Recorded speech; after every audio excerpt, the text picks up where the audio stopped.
தேவனின் எச்சரிப்பை உதாசீனப்படுத்தும் ஒரு கூட்டம். ஐயா அம்மா, சில சமயத்துல ஆண்டவர் உங்ககிட்ட சின்ன சின்ன தண்டனைகளை கொடுத்து பேசிக்கிட்டே இருக்கிறார். ஒரு சின்ன அடி அடிக்கிறார்.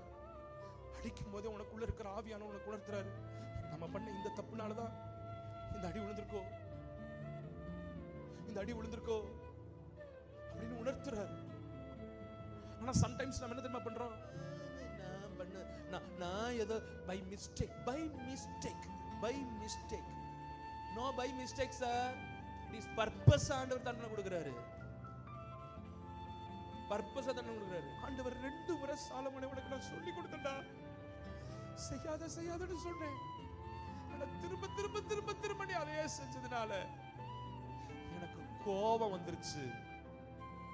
என் ஜனம் சிறையிருப்புக்குள்ள போச்சு.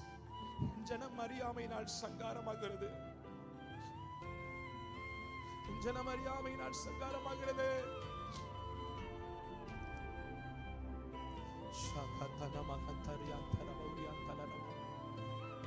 இன்னைக்கு ஆண்டவர் உங்களோடு கூட தெளிவாய் பேசிட்டு இருக்கிறார்.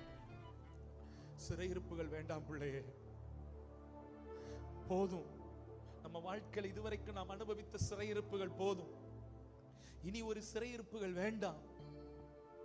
என்னை முற்றிலும் உடைய கரத்தில் அர்ப்பணிக்க